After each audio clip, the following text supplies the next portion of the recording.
See, the thing about life, we're gonna die, right? Eventually we're gonna die.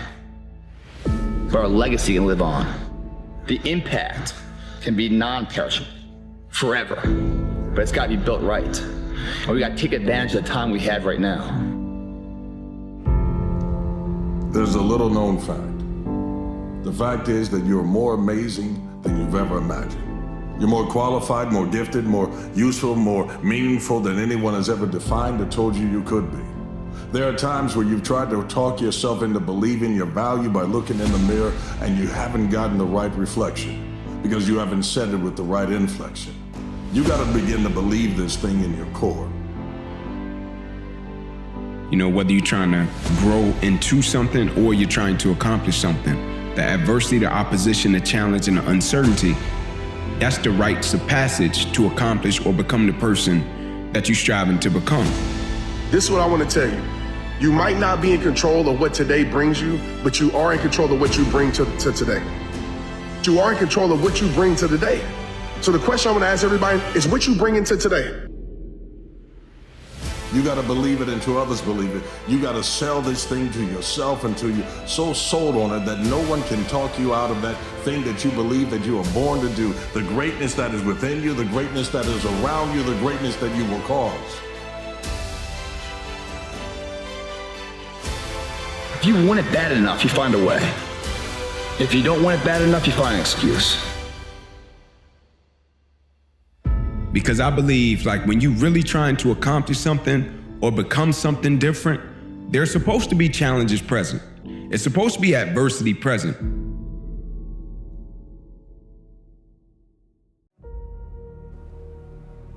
How do you know when you found your calling? How do you know when you found the thing that you're supposed to do, the thing that you were put on this earth to do? The hard truth, you won't have any peace. You won't have that deep sleep. Or at best, you'll fall asleep dreaming of the life that you know you're supposed to have. Those thoughts that you fall asleep to every single night, all of that isn't on accident. That's placed there with an intention, that's placed there with a purpose.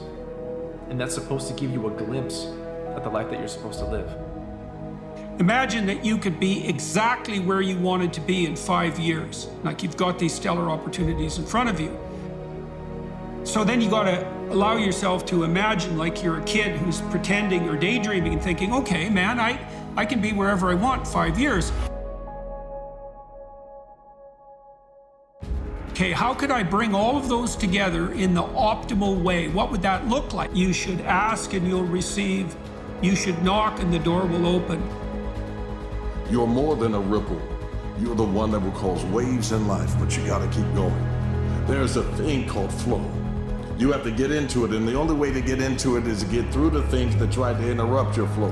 Your development as a person, your development as a speaker, as an author, as a whatever it is you were born to do, you gotta find out that one thing and invest yourself in it, so much so that you gotta hold stock when everyone tells you that it has no value. Being true to it, what's more important? Who we become or what we acquire? And most people do it because of what they can acquire. But what if you looked at it and said, what is this going to turn me into? Right? What is the process of chasing this going to turn me into it?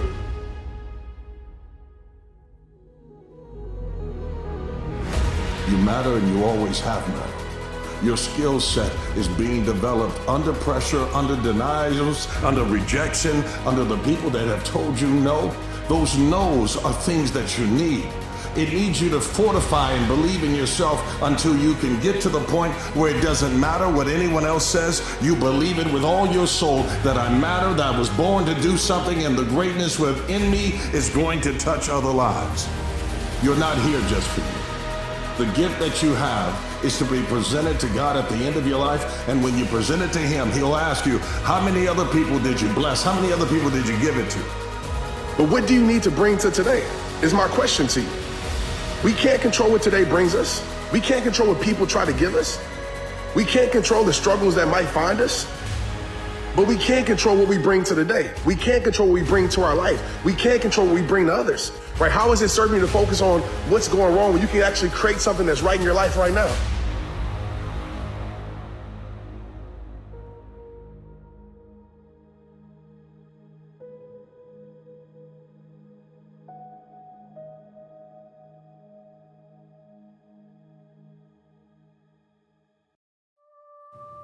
See, that's the curse of being the visionary. You fall asleep to what could be, almost to the point of when you can feel it, to where you can almost hold it in your hands. But when you wake up to what is. And what are you supposed to do about that? What are you supposed to do about falling asleep to everything that could be, the yearning for a life that almost is but isn't? What you do about it is you wake up and take one step in the direction of that life you're supposed to live. You take one step by using the gifts, the talents that you were given from before you were even born, the gifts that were placed in you by God. You're supposed to use them in at least one small way. I'm proud of you. I'm proud of you because I know how hard it is to take care of ourselves. Listen to me, man. You have a great life in front of you, but your great life is in front of you. It's not behind you. What you did back there was learn the lessons to get you to where you are at this particular moment right here. But quit tripping during the process. Pull yourself together and quit tripping because you in the process. I want you to think about something real quick. Tell me one thing in your life that is great that came as a result of being comfortable. Because everywhere I look and everywhere I see in today's society, everybody's doing everything they can to be more comfortable. And we make so many mistakes. We're the product of our mistakes. And oftentimes the lesson is sitting there right in front of our face. It's there to be learned, but we miss it, or we don't pay attention to it, or we think we know better until it punches us in the face. And the most important thing to learn is that we have so much to learn. Every single day you put them into practice. And over time, you'll find that they become refined. You put them through the fire, back into the water, hammered out, and they become stronger and stronger and stronger. Because the one thing you don't want is regret. Not with the dash that we have. Our lives are way too short to live it just for us. Touch others' lives with your gifts, your abilities, your talents, your art, whatever it is that you were gifted by God from the foundations of the earth to do. Turn the earth around and let them see that God made you specific and this time so that your gift can give others the right time.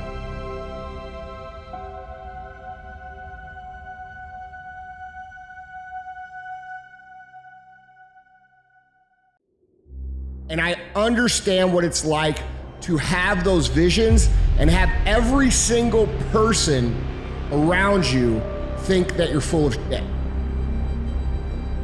This part of the journey, the hardest part, because you have this idea, you have this dream, you have this vision that nobody else can see.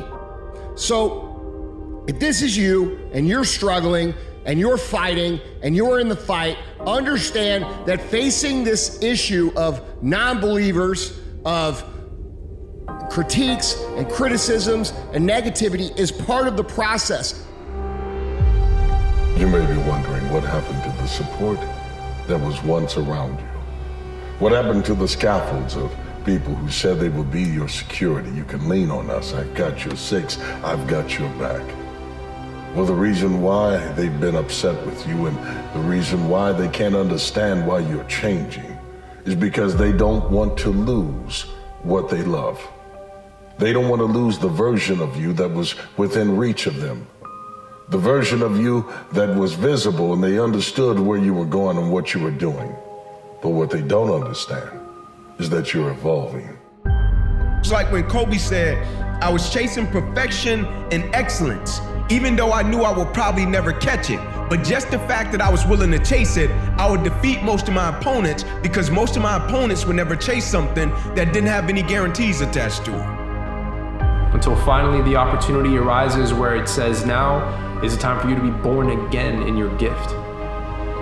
And when you seize that moment, you'll grab it with two hands. And you'll finally realize that you now have peace.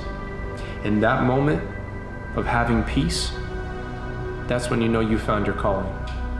You may not have everything that you're supposed to have through that gift, but I promise that you will have peace. Seek out your peace. You get one shot at this gig right here. Life. Keep going. Keep chasing your dreams. The support you need is in the mirror. And every morning you've got to remind yourself, it's me and you, God, against the world. And if the world comes up against you, God's undefeated. Therefore, you cannot lose. Stay true to your goals. Stay true to your dreams. When adversity strikes, for some reason, people think they rise to the occasion. You don't rise to the occasion, you revert back to your training. Meaning your core, your essence, who you are as a person. When adversity and opposition strike, you can't turn it to the beast. You already got to be the beast. There are no failures. There's only quitting. Every single hardship, every single obstacle is going to serve you if you allow yourself to let it serve you. So what these people think, put it all up here on your shoulder, and when you don't feel like it, and when you're frustrated, and when you want to quit, take the proper amount out, and the proper amount is the amount that gets you off your ass and gets you executing. Because if you are executing day in and day out, no matter what, there is not a single fucking thing that can stop you.